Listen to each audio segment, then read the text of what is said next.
ಕಾಲ ತುಂಬಾ ಬದಲಾಗಿರ್ಬೋದು, ಪ್ರೇಕ್ಷಕ ಹೊಸತನದ ಬೆನ್ನು ಹತ್ತಿರ್ಬೋದು, ಆದ್ರ ಲಾಭ ಸಿಗ್ತೈತಿ ಅಂತ ಏನ್ ಬೇಕಾದ್ರೂ ಮಾಡಿದ್ರೆ ನಡೆಯೋಂಗಿಲ್ಲ. ಕಲಾವಿದನಿಗೆ ಮಾತಿನ ಮೇಲೆ ಬಹಳ ಹಿಡ್ತಾ ಇರ್ಬೇಕು. ಕವಿ ಬರ್ದ ಹಂಗ್ ಮಾತಾಡ್ಬೇಕು. ಪ್ರೇಕ್ಷಕರ ಮನಸ್ಸು ಗೆಲ್ಲೋದು ಅಷ್ಟು ಸುಲಭ ಅಲ್ಲ. ನಾಟಕ ಆಗ್ಲಿ, ಸಿನಿಮಾ ಆಗ್ಲಿ, ನೀವು ಹ್ಯಾಂಗ್ ಕೊಡ್ತಿರೋ ಜನ ಹ್ಯಾಂಗ್ ತಗೋತಾರ. ಆದ್ರೆ ಕೊಡೋರು ಸ್ವಲ್ಪ ಯೋಚನೆ ಮಾಡ್ಕೊಡ್ಬೇಕು.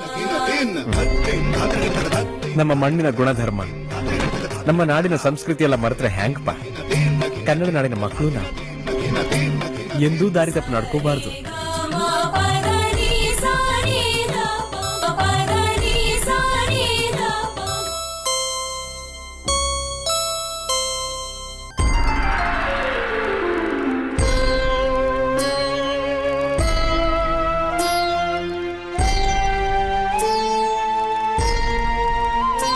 ನಾನು ನಿನ್ನ ಹಾಂಗ ಒಬ್ಬ ಕುರುಡನ ಅದೀನಿ.